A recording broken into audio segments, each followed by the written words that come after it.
Alright, now we get started with the main motivation program, and step one is gonna be to find your true purpose. Because very often we don't really care that much about the goal that we want to achieve, but instead there is a bigger purpose behind that goal, and that's what we truly care about. And getting clarity on what that purpose is and why exactly we want to achieve our goal is one of the key skills of motivation. And this is also something that successful people tend to be particularly good at. I'm going to give you one example, which is Steve Jobs, the founder of Apple. And he was really, really good at this. So what he did technically for most of his life was selling computers.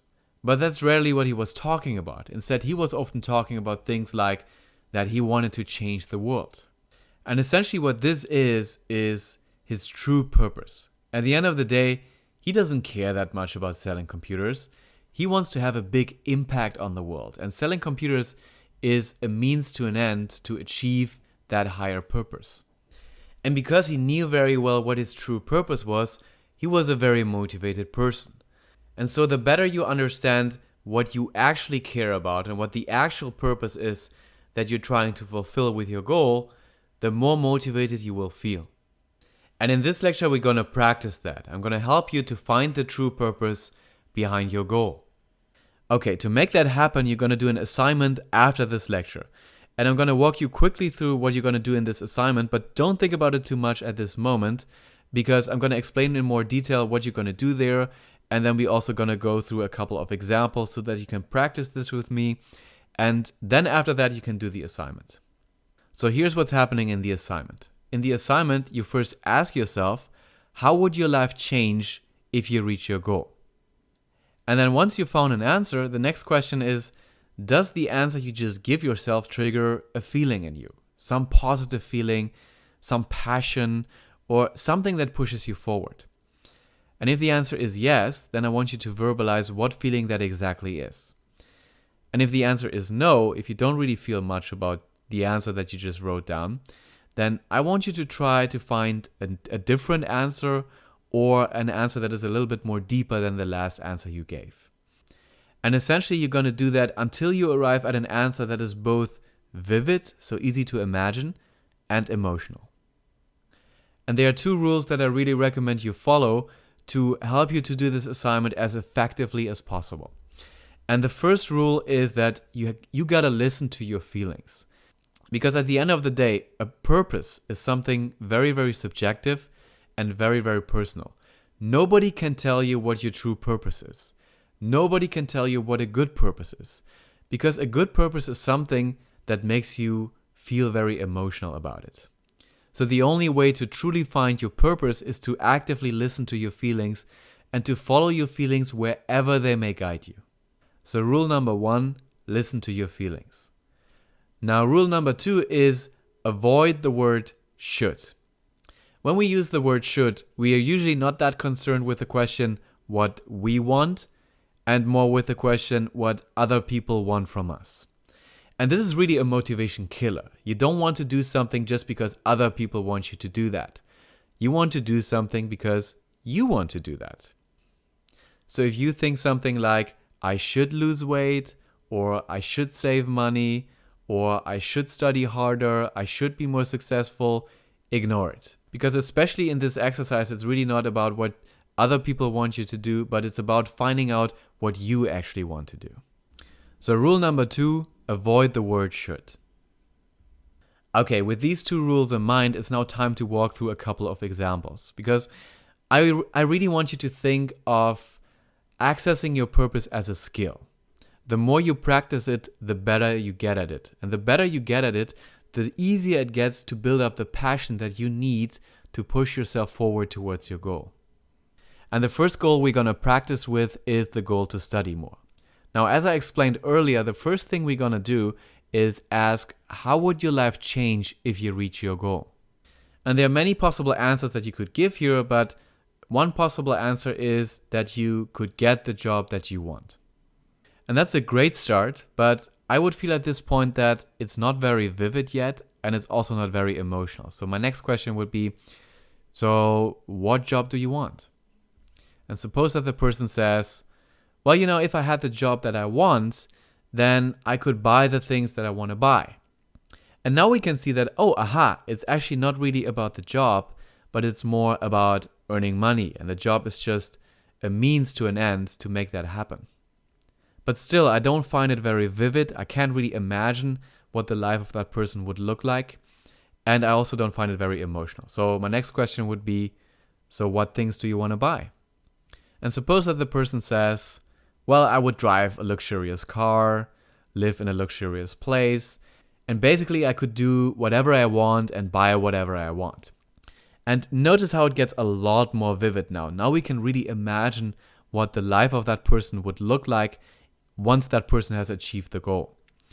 What isn't entirely clear to me yet is how the person feels about that. So that would be my next question. So how would that make you feel to drive a luxurious car and live in a luxurious place and do whatever you want? And suppose that the person says, well, I would feel very accomplished and kind of powerful, like a person who has a very, very high status in our society.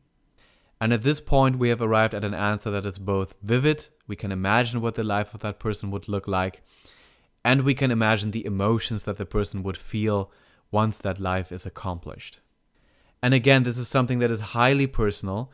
Something that can be a purpose to one person can be completely not a purpose to another person. And I actually personally wouldn't care so much about driving a luxurious car or living in a luxurious place. I don't care that much about these things. And so for me, that wouldn't be a true purpose. But if you do, then it may be for you. So at the end of the day, you really need to follow your feelings and trust your feelings to guide you to the right purpose. Okay, let's do another example. Let's say that a person wants to save money. And again, we start with the question, how would your life change if you reach your goal? And suppose that the answer of the person is that, if I saved some money, then I would have some emergency money to fall back on. And that's a great start, but it isn't entirely clear to me yet what the driving emotions here are. So my next question would be, okay, so suppose you have that emergency money. How would your life change? How would you feel?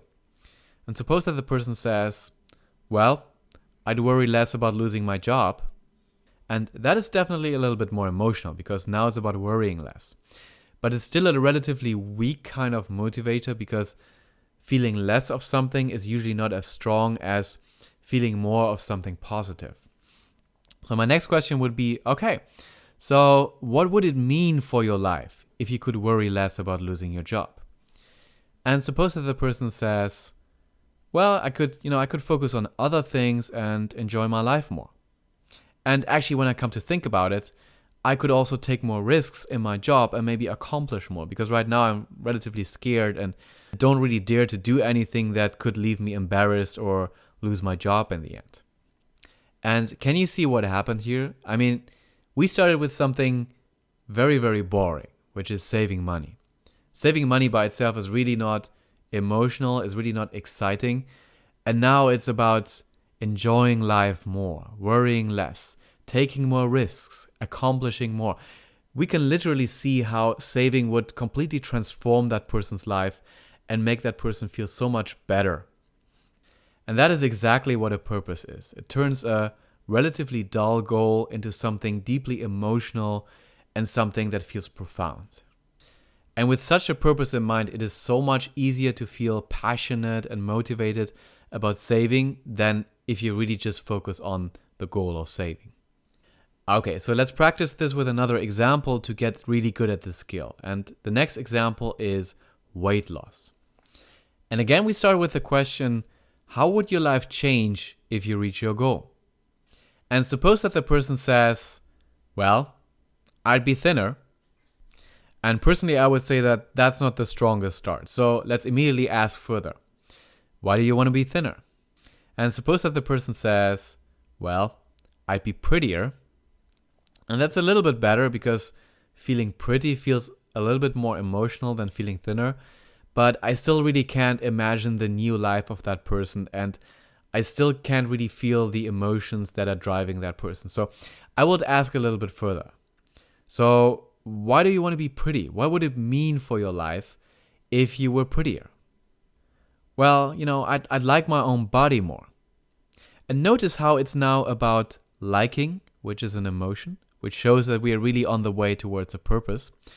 But it's still kind of abstract, and I still can't really imagine what the life of that person would look like. So my next question would be, so how would your life be different if you like your body more? And suppose that the person says, well, I'd feel more comfortable about myself and also less shy around people. And now we are really getting a glimpse of the new life that is waiting for that person once the person has achieved the goal of weight loss. But as I said before, when somebody says it's about feeling less of something or doing less of something, then I would also try to figure out what the person would have more in the life. So I would ask further, okay, so if you feel more comfortable about yourself and less shy about other people, what would your life look like? What would you feel like? And suppose that the person says, well, I just enjoy my life more and I could connect more with other people. And especially here, that latter part, connecting more with other people, that is so much stronger than being less shy around people. Because, why is it bad to be shy around people? Because you want to connect with them. And now we can really imagine what the new life of that person would look like, and we can imagine what the person would feel like. So we found a true purpose. And again, as I said, this is highly subjective. If you also want to lose weight, then your answers may be completely different, and that's completely okay as long as you feel something about it, as long as you're emotional about what you want. Now, as I said, finding your true purpose is really a skill. It's something that gets better with practice. And so it can happen that in your first attempts, you still get stuck from time to time. And in that case, you can use one of the following questions to help yourself get unstuck. One question you can ask yourself is, why do I want this? You probably noticed that I asked this question a lot during the examples. Why do you want this? Why do you want that? And very often that's already enough to go a level deeper and find out what is truly driving the person. Another question you can ask is, how would that change my life? Or you can ask, what would this look like? Sometimes we are thinking a little bit too abstract, and then we need to make it more vivid, and these two questions can help you make it more vivid. How would that change my life, and what would this look like? And finally, you can ask, how would that make me feel? Because at the end of the day, that's what it's really about. You want to find the feelings that are hidden behind your goal. Okay, having said that, it's now time for you to get active and do the assignment that I explained earlier. You will find the whole assignment explained again after this lecture. And my advice would be that you don't overthink it. Just write down whatever comes to your mind first and then move on to the next lecture.